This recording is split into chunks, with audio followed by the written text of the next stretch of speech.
Saint-Denis. Notre page santé à présent avec une avancée peut-être décisive dans le traitement de l'alcoolisme. Les autorités sanitaires viennent d'autoriser l'usage du baclofen pour faciliter le sevrage des personnes alcoolodépendantes. Il ne s'agit pas d'un remède miracle, mais les résultats obtenus sont très encourageants. Les explications d'Isabelle Marc et Caroline Bell. Il y a encore 2 mois, Jean buvait une bouteille de vin à chaque repas depuis plus de 20 ans. Aujourd'hui, sa consommation a diminué de moitié. Je suis pas en train de dire que je peux passer tranquillement à côté d'une bonne bouteille de vin, mais j'ai moins envie de remplir mon verre qu'avant. Je me dis que je vais arriver à surmonter ce problème et qu'un jour, je serai débarrassée de ce problème. C'est grâce au baclofen, un très vieux relaxant musculaire. Autorisé jusqu'à présent pour la sclérose en plaques, il est utilisé pour combattre l'alcoolisme. Ils sont entre 30 et 50 000 patients à en prendre.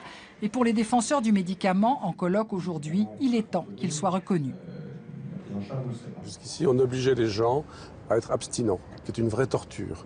Sevrage, tranquillisant, abstinence, rechute. Alors, il y a des gens qui ont fait 10 sevrages.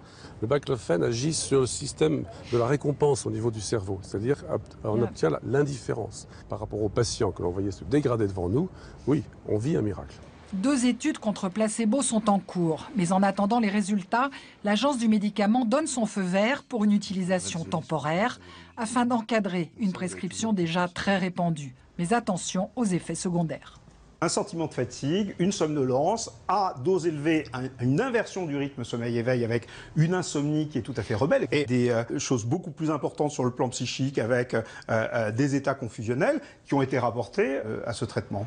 Pression des patients ou souci d'agir vite contre un fléau de santé publique, il faut encore qu'une commission se prononce début juillet. L'autorisation